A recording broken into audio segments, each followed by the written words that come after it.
You need to be unrealistic about yourself, about your situation, and about what you're going to do. The thing is, most people are realistic. Most people are not rich. It is not very common for people to have a six pack abs and a well defined lean body, 12% body fat. That's not common. It's not very common for you to have a lot of money or to be considered rich. So, if you want unrealistic results, you're going to have to take unrealistic actions. In order to get where not many people are, you're going to have to do things that not many people do. A lot of people that I know, some that live in this household, people that I talk to, don't really have much going for them. And that has to do with two things: the society we grew up in, which inflicts those ideas onto them, and it's partially their own fault. It's your own fault if you're small-minded, all right? It's partially society, but it's mainly your fault. If you're going to want to be not like everybody else, you can't be like everybody else. You're going to do things they don't. It's not common to see people quit their job and start a business. It's not common to see people put in this work. I mean, especially in your life. That's not very common, which means you're going to need to do things that are not considered common.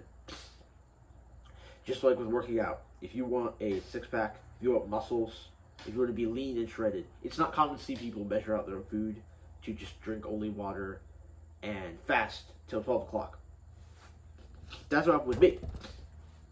When I started fasting, intermediate fasting, to lose weight, it would create some awkward moments where people offer me food and I'll say no. And you kind of look weird because you're not common. It's a bit different. It's not like everybody else.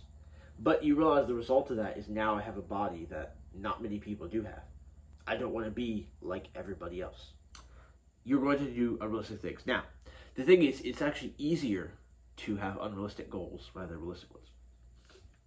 It might sound backwards. So,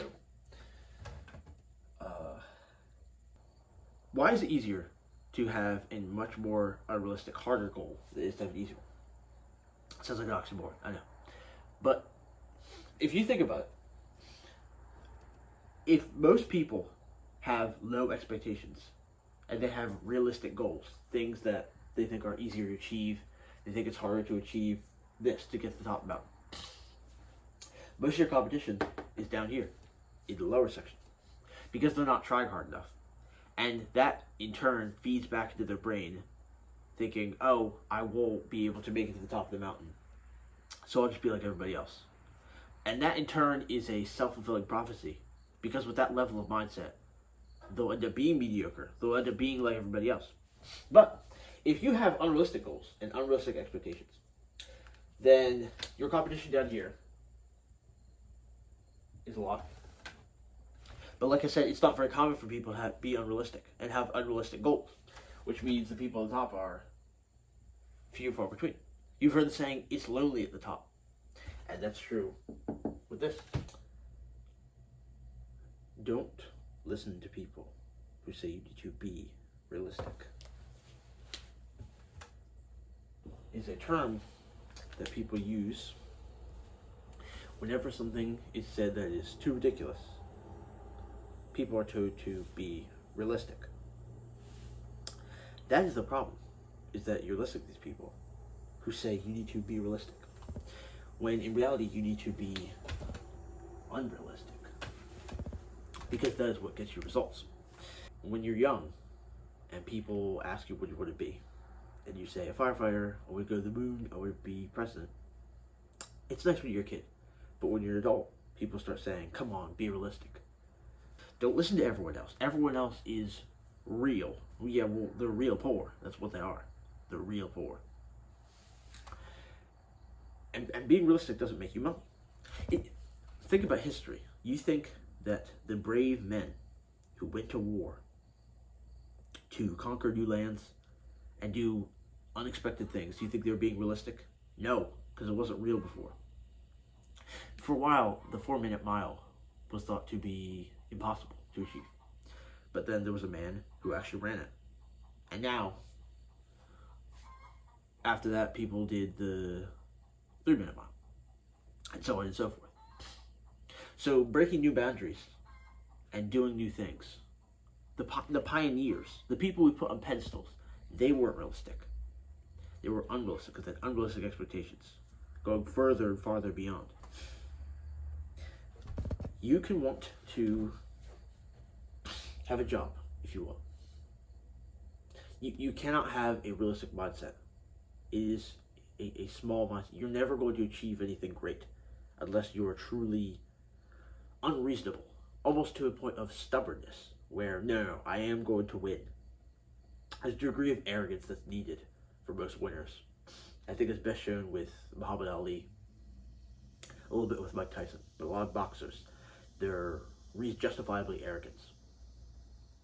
And that being a key word, they're justifiably arrogant. That's not arrogance. Now, a lot of people might say it's ego or egotistical. I disagree. In fact, I think ego is a good thing because of the point being, most egotistical people, I would say hubris is when you're overconfident and you can't back it up. Egotistical is not as bad because if you're the smartest person in the room and you can back it up, that's not a bad thing at all. What's egotistical about it? If I say I'm the best fighter or I'm the fastest runner, I am. I can back it up. Okay, so it's not unreasonable to believe that I would beat 99% of the people that I race against. But there's the power of being unreasonably confident. You need to go forth. Now, that being said, you also need to be specific about what you're going to do. So you don't need just to be unrealistic.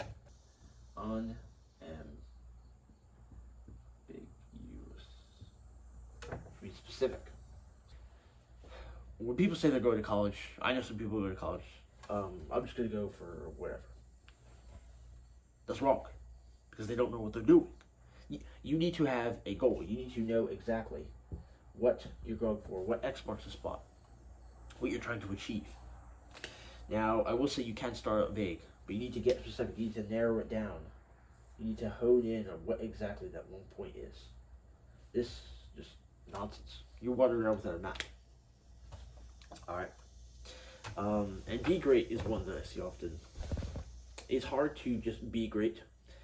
You can start out that way, but you do need a vehicle for your greatness and how you're going to achieve that. Specify what you need to do on how to become great. You will never become great unless you are unrealistic.